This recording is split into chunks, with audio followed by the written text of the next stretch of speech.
उत्तर काशीमध्ये गंगेनं रौद्र रूप धारण केलंय। वाराणसीचा नमो घाट पाण्याखाली गेलाय। उत्तर काशीच्या धराली गावात ढगफुटी झाली आहे। धराली गावात ढगफुटीनंतर भीषण पूरस्थिती आहे। ढगफुटीमुळे हाहाकार, अनेक घरं देखील वाहून गेली आहे। 4 जणांचा यात मृत्यू झालाय, अनेक जण बेपत्ता झालेत। 50 ते 60 जण बेपत्ता असल्याची माहिती आहे। उत्तर काशीमध्ये युद्ध पातळीवर बचाव कार्य सुरू आहे। उत्तर काशीच्या खीरगंगा नदीला पूर आलाय। मातीच्या ढिगाऱ्याखाली अनेक जण अडकल्याची भीती आहे। हॉटेल आणि घरांमध्ये अनेक नागरिक अडकल्याची प्राथमिक माहिती देखील आहे।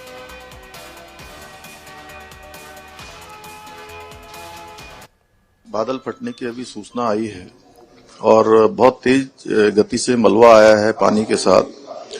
हमारा प्रयास है कि इस समय में सभी को जल्दी से जल्दी राहत के काम किए जाएं, बचाव के कार्य किए जाएं। जिला प्रशासन के लोग वहां पहुंच रहे हैं, साथ में हमारी सेना के लोग, एनडीआरएफ, एसडीआरएफ, आपदा प्रबंधन विभाग लगातार कोशिश कर रहा है कि हमारी सर्वोच्च प्राथमिकता है कि सभी को इस समय राहत की जाए, सभी को बचाया जाए।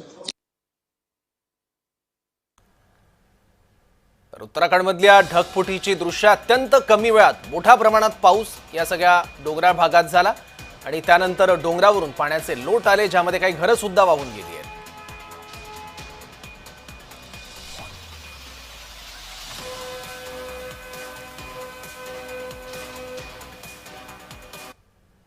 तर उत्तराखंडचे राज्यमंत्री चंडी प्रसाद भट्ट अपने सोबत हैं। अपन त्यांना प्रश्न विचारूया। चंडी प्रसाद जी, सबसे पहले आपका स्वागत जय महाराष्ट्र न्यूज पे। पहला सवाल यही है कि अभी उत्तराखंड में क्या हालात बने हुए हैं? जी नमस्कार, जय महाराष्ट्र। अभी अभी कुछ जैसे कि अभी हमारे माननीय मुख्यमंत्री लाइव आप देख रहे थे, उत्तर काशी के थराली में एक भीषण आपदा आई है बादल फटने के कारण। यह स्थान जो है हरसिल में जहां सेना का कैंप है उससे लगभग कुछ ही दूरी पर है। और जैसे ही यहाँ पर भीषण आपदा आई है, बादल फटा है, जिसमें काफी अधिक मलबा आया है, बड़ी त्रासदी हुई है। काफी लोग जो है मलबे में फंस गए हैं, कुछ उस मलबे में बह गए हैं।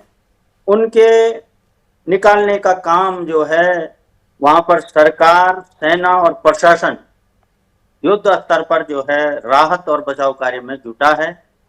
और क्योंकि ये आपदा बहुत भीषण है और समय रहते, क्योंकि 150 जवान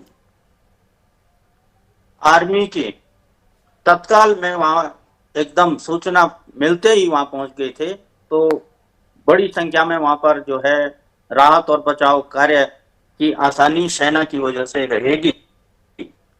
और जो लोग इसमें मलबे के अंदर जो दबे हैं उनको जो है ढूंढने का कार्य भी जो है लगातार जारी है। एनडीआरएफ की टीम हालांकि उत्तरकाशी से रवाना कर दी गई है, लेकिन क्योंकि उत्तराखंड में इन दिनों काफी भारी बारिश हो रही है, तो कई जगह पर मलबा आने के कारण वो तत्काल में पहुंच नहीं पाई है। बहुत जल्दी एनडीआरएफ की टीम वहां पर पहुंच जाएगी। लगभग स्थिति जो है अभी क्या है कि काफी बड़ी संख्या में मलबा आया है, तो थोड़ा कठिनाई हो रही है प्रशासन को, सेना को। और हमारे माननीय मुख्यमंत्री पुष्कर सिंह धामी लगातार जब से ये घटना की सूचना उनको मिली है, वो लगातार जो है घटनाक्रम पर नजर बनाए हुए। सर, गंगोत्री और यमुनोत्री में भी काफी लोग फंसे हुए हैं, ऐसा सुनने में आया है, तो वहां पे अभी फंसे हुए लोगों को निकालने के लिए क्या उपाय योजना चल रही है? प्रशासन ने, सरकार ने प्रशासन को निर्देशित कर दिया गया है और जो जहां हैं वो वहीं रहें, अभी आगे की यात्रा न करें। लोग सुरक्षित स्थानों पर चले जाएं। जो लोग खतरे की जद में हैं उनको निकालने के लिए प्रशासन जो है काम कर रहा है। सुरक्षित स्थानों पर जो है लोगों को निकालने का काम जारी है। और एक सवाल है सर, हम हर साल देखते हैं कि उत्तराखंड में ऐसी काफी घटनाएं हर रोज घट रही है, स्पेशली जब बारिश का मौसम शुरू होता है तब। पहला तो सवाल यह है कि ऐसी घटनाएं क्यों घट रही है और ऐसी घटनाएं ना हो और इसमें जान माल का नुकसान ना हो, इसलिए कोई व्यापक अभियान, व्यापक योजना सरकार जिसका कुछ विचार कर रही है? समय समय पर सरकार जो है आपदा से पूर्व, जो बरसात से पूर्व जो है अपनी बैठकें करती है, संबंधित जो चिन्हित स्थान हैं, जहां पर खतरे के स्थान हैं, उनको चिन्हित करती है। समय समय पे अलर्ट में भी वो स्थान रहते हैं। लेकिन ये बारिश इन दिनों एक आध दिन से अचानक इतनी तीव्र गति से बारिश होगी, इसकी जानकारी शायद न रही हो। किसी क्षेत्र में ये बारिश ज्यादा होती है, कहीं होती ही नहीं है। तो ये आने वाले समय में इन चीजों को भी देखा जाना चाहिए और बरसात के समय में वाकई में प्रिकॉशनरी सारी व्यवस्थाओं को जो है निकालने की जरूरत है, इसको देखने की जरूरत है। और ये आपदा है, इसको जो है उत्तराखंड का तो इतिहास ही रहा है। 2013 में केदारनाथ की आपदा देखी है आप लोगों ने, भीषण तबाही उस समय भी हुई। और ये ऐसी आपदाएं हैं कि जिसको कि आप कंट्रोल नहीं कर सकते, अनकंट्रोल घटनाएं ये बढ़ रही हैं। ये एक दुखद पहलू। सर, क्या आपको ऐसा लगता है कि स्टेट के अलग अलग इलाके में या इको सेंसिटिव जो जोन है वहां पे अलग अलग विकास परियोजनाएं चल रही है, उसकी वजह से ऐसी आपत्ति आने की घटनाएं बढ़ रही है? ये हो सकता है कुछ स्थानों पर, तो ये मैं मान सकता हूं कि ये भी एक बड़ा कारण हो सकता है। इसका जो है देखा जाना चाहिए। इकोलॉजिकल चीजों को भी ध्यान में रख करके ही यहाँ पर सारी काम होने चाहिए। तो ये चीजों को देखा जाए, ये बहुत सही कहा आपने। इस पे भी ध्यान दिए जाने की आवश्यकता है। नहीं, लेकिन सर बीच में कुछ रिपोर्ट्स भी आए थे और पर्यावरणविद जो होते हैं वो हमेशा क्लेम करते हैं कि सरकार पर्यावरण के साथ, जंगलों के साथ, पहाड़ों के साथ खिलवाड़ कर रही है और इसके काफी बड़े दुष्परिणाम हमें आगे चल के देखने को मिल सकते हैं। तो क्या यही वो दुष्परिणाम है? नहीं, इसमें तो कुछ मानवीय भूल भी इसको कह सकते हैं। जैसे जो पेड़े हैं, नाले हैं, तो नहीं, ये तो अच्छी बात है कि आप मान रहे हैं, लेकिन अभी सरकार आपकी है तो सरकार इस पे कुछ सोच विमर्श कर रही है, ये हम जानना चाहते हैं। नहीं, सरकार इसमें गंभीरता पूर्वक विचार कर रही है और समय समय पे सरकार ऐसे जो अनकंट्रोल्ड जो इलाके हैं, जहां पर कि खतरे की जद हैं, ऐसे स्थानों पे लोगों को हटाने का भी काम करती है। पिछले केदारनाथ की जो यात्रा व्यवस्था थी, उसमें जो 2013 की आपदा के बाद और उसके बाद भी जो पिछले साल जो वहां पर आपदा आई थी, गौतमकुंड से लेकर के और केदारनाथ के पैदल मार्ग में बहुत सारी जगह लोग जो हैं दुकानें लगाते थे और जिस कारण बरसात में वहां पर भीषण जो है बारिश होती थी, जिसके कारण उनकी दुकानें बहती थी, जनहानि होती थी। तो सरकार ने उसको कंट्रोल किया है। गौरीकुंड में पिछली बार ये व्यवस्था, ये प्रयास सरकार के द्वारा किया गया और समय रहते अन्य स्थानों पर भी इस तरह के कोई भी जो जबरदस्ती कोई अगर निर्माण करता है, दुकानें खोलता है या होटल लॉज वगैरह खोलता है, तो उसके हटाने का भी प्रयास सरकार कर रही है। ठीक है सर, शुक्रिया जय महाराष्ट्र से बातचीत करने के लिए और आपने जो जानकारी दी उसके लिए। याबद्दल आणखी माहिती घेण्यासाठी तिथले आपले स्थानिक प्रतिनिधी राकेश भट्ट सुद्धा आपल्यासोबत आहेत। राकेश जी, अभी क्या परिस्थितियां बनी हुई वहां पे बारिश की वजह से?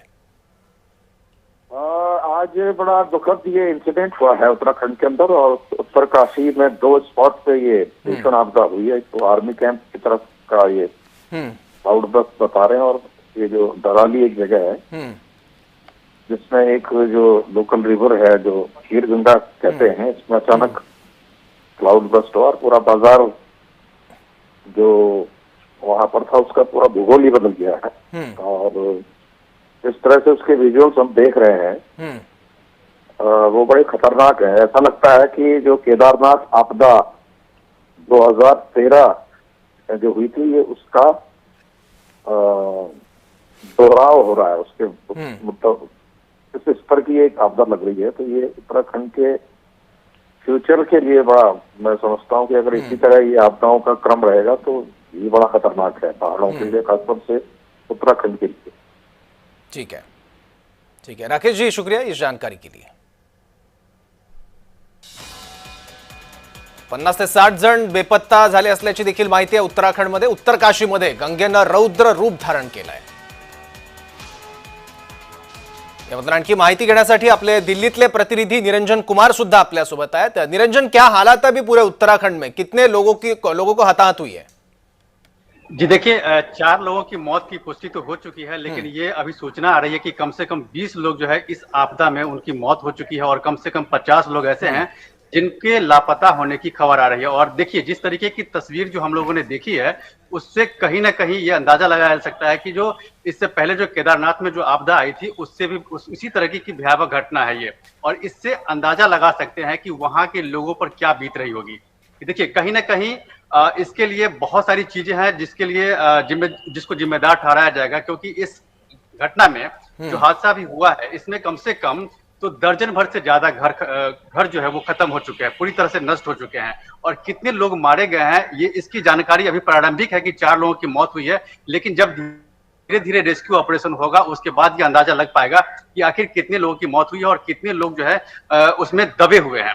साथ में देखिए कि अभी प्रशासन जो है वो लगातार रेस्क्यू ऑपरेशन जो है चलाना शुरू कर दी है, जिसमें एनडीआरएफ, एसडीआरएफ की टीम हो, आईटीबीपी की टीम हो या फिर स्थानीय जो पुलिस है वो भी जो है लगातार जो है सो स्टिंग ऑपरेशन ये ऑपरेशन में जुड़ गई है। लेकिन सवाल यहाँ पे यही उठता है कि अब शाम का मौसम हो गया है, वहां पर बारिश का अलर्ट दिया गया है, क्या अब जो है ऑपरेशन जो अभी हो रहा है उसमें क्या दिक्कतें हो सकती है, ये देखना बड़ा मुश्किल होगा। ठीक है निरंजन, शुक्रिया इस जानकारी के लिए।